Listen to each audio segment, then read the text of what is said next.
양배추는 오래전부터 슈퍼푸드로 불리며 많은 사랑을 받아온 채소입니다. 아마도 많은 분들이 양배추가 위 건강에 좋고 항암 효과까지 뛰어난 식품이라는 사실은 익히 들어보셨을 텐데요.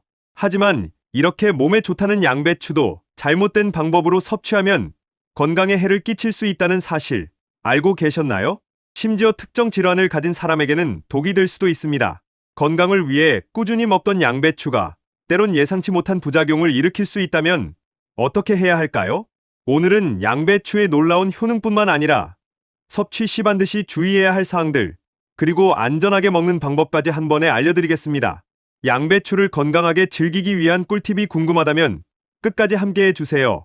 양배추는 과학적으로 그 효능이 입증된 매우 유익한 채소로 다양한 비타민과 미네랄을 포함하고 있습니다. 특히 비타민 C, K, 그리고 U 성분이 풍부한데 이들은 각각 면역 강화, 혈액 응고, 위장 건강에 긍정적인 영향을 미칩니다.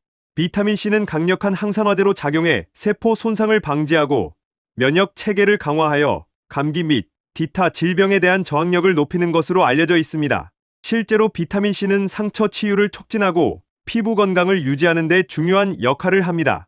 양배추의 풍부한 비타민 K는 뼈 건강과 혈액 응고를 돕는 필수 영양소로 특히 출혈성 질환 예방에 매우 중요한 역할을 합니다.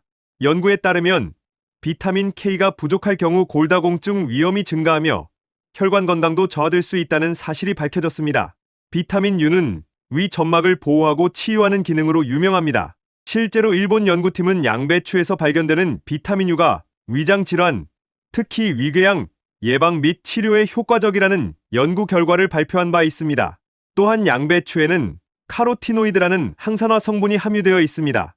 이 성분은 활성산소를 제거해 세포의 산화를 막고 노화 방지에 기여합니다. 연구에 따르면 카로티노이드는 심혈관 질환의 발생을 줄이고 나아가 특정 암 예방에도 도움을 줄 수 있습니다. 특히 인돌3 카비놀이라는 성분은 여성의 유방암과 자궁경부암 예방에 효과적이라는 연구 결과가 다수 보고되었습니다. 이는 양배추 속 유황 화합물이 암세포의 성장을 억제하고 호르몬 균형을 조절해 암 발생을 예방하는 것으로 밝혀졌습니다. 양배추의 항산화 작용은 심혈관 질환 예방에도 큰 도움을 줍니다. 유럽 심장 저널에서 발표된 연구에 따르면 양배추와 같은 채소를 자주 섭취하는 사람들은 심혈관 질환 발병률이 20% 이상 감소하는 것으로 나타났습니다. 이는 양배추 속 항산화 물질이 혈관을 보호하고 콜레스테롤 수치를 낮추는 데 기여하기 때문입니다. 양배추는 또한 글루코시놀레이트 성분을 함유하고 있어 항암 효과가 있습니다. 이 성분은 소화 과정에서 이소티오시아네이트라는 물질로 분해되는데 이 물질이 암세포의 성장을 억제하고 염증을 줄이는 역할을 합니다. 미국 국립암연구소 NCI의 연구에 따르면 양배추와 같은 십자화과 채소를 자주 섭취하는 사람들이 대장암, 폐암, 전립선암의 발병률이 현저히 낮다는 결과를 얻었습니다. 이처럼 양배추는 현대의 과학적 연구를 통해 그 효능이 입증된 중요한 건강식품으로 각종 질병 예방과 건강 유지에 큰 도움을 주는 채소입니다. 다양한 영양 성분 덕분에 서양에서는 가난한 사람의 의사라고 불릴 정도로 중요한 채소로 자리 잡았죠. 양배추가 건강에 이롭다는 사실은 분명하지만 이 채소도 올바르게 섭취하지 않으면 건강에 부정적인 영향을 미칠 수 있습니다. 특히 특정 건강 상태나 약물을 복용 중인 사람들에게는 양배추가 독이 될 수도 있습니다. 양배추 섭취 시 주의해야 할 위험 요소를 살펴보겠습니다. 양배추를 과도하게 섭취하거나 특정 건강 상태를 가진 사람들이 잘못된 방법으로 섭취했을 때는 오히려 몸에 해를 끼칠 수 있습니다. 이러한 부작용에 대해 미리 인지하고 섭취 방법을 신중히 선택하는 것이 중요합니다. 양배추에는 비타민 K가 다량 포함되어 있어 혈액 응고를 돕는 역할을 합니다. 비타민 K는 상처나 출혈이 있을 때 혈액을 빠르게 응고시켜 회복을 돕지만 와파린이나 아스피린과 같은 항응고제를 복용하는 사람들에게는 문제가 될 수 있습니다. 항응고제는 혈전을 예방하고 혈액을 묽게 만들어 혈관을 보호하는 약물인데 양배추 속 비타민 K는 이 약물의 효과를 감소시킬 수 있습니다. 따라서 와파린 계통의 약을 복용 중이라면 양배추 섭취를 조절해야 합니다. 또 양배추 속에는 글루코시놀레이트라는 성분이 포함되어 있습니다. 이 성분은 항암 작용을 하는 동시에 갑상선 호르몬 생성을 방해할 수 있습니다. 글루코시놀레이트가 분해되는 과정에서 생성되는 고이트로겐이라는 물질이 요오드 흡수를 억제해 갑상선 기능이 저하된 사람들에게는 해로울 수 있습니다.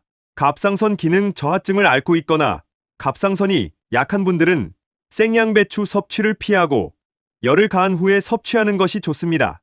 양배추는 식이섬유가 풍부하여 장 건강에 이롭지만 일부 사람들에게는 문제가 될 수 있습니다. 양배추는 장에서 쉽게 발효되면서 많은 양의 가스를 생성하는데 이는 과민성 대장 증후군이나 대장 질환을 앓고 있는 사람들에게 불편함을 줄 수 있습니다.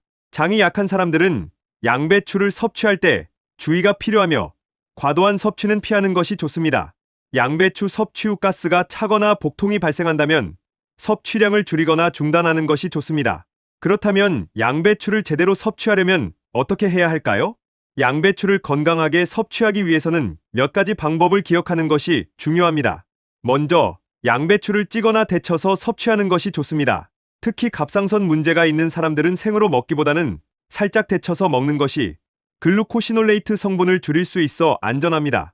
양배추를 찌면 고이트로겐 성분이 약 3분의 2가량 줄어들고 30초간 데치면 90% 이상 사라집니다. 이런 방법으로 양배추의 영양소 손실을 최소화하면서 안전하게 섭취할 수 있습니다. 또한 많은 사람들이 농약에 대한 우려로 양배추를 한 장씩 떼어내며 세척하지만 그럴 필요는 없습니다. 양배추는 안쪽으로 자라는 형태이기 때문에 속까지 농약이 스며들기 어렵습니다. 겉잎 몇 장을 떼어내고 나머지를 물에 담가 세척하는 방법이면 충분히 안전하게 먹을 수 있습니다. 양배추의 건강 효과를 더욱 극대화하기 위해 발효 양배추를 섭취하는 것도 좋은 방법입니다. 독일식 발효 양배추인 사우어크라우트는 세계적으로 유명한 발효 식품 중 하나로 장내 유익균을 증가시켜 장 건강을 돕고 항암 효과를 극대화할 수 있습니다. 발효 과정에서 생성되는 유산균은 장내 환경을 개선하는 데 큰 도움을 주며 발효된 양배추는 일반 양배추보다 항암 물질이 더욱 많이 생성됩니다. 사우어크라우트를 집에서 쉽게 만들 수 있는 방법도 있습니다. 양배추를 잘게 썰어 소금과 함께 주물러 물을 빼낸 뒤 깨끗하게 소독한 유리병에 담아 발효시키면 완성됩니다. 약 3일간 상온에 두면 발효가 진행되며 냉장 보관 후에는 1년 정도 보관이 가능합니다. 발효된 양배추는 고기 요리나 다른 반찬과 함께 곁들여 먹으면 장 건강에 큰 도움을 줄 수 있습니다. 양배추 초절임 역시 간단하게 만들 수 있습니다. 식초와 설탕을 이용해 양배추를 절여 숙성시키면 맛있고 건강에 좋은 반찬이 완성됩니다. 양배추는 다양한 건강상 이점을 지닌 채소지만 특정 건강 상태나 약물 복용 여부에 따라 섭취 방법에 주의가 필요합니다. 올바른 방법으로 양배추를 섭취하면 건강을 더욱 지킬 수 있으며 발효 양배추나 절임과 같은 다양한 방법으로 즐기면 그 효능을 극대화할 수 있습니다. 양배추의 건강 효과를 잘 이해하고 안전하게 섭취하는 방법을 기억하여 건강한 식단에 추가해보세요. 지금까지 황금길잡이였습니다. 구독과 좋아요 부탁드립니다. 여러분의 건강과 행복을 위해 황금 정보를 전달해드리겠습니다. 시청해주셔서 감사합니다.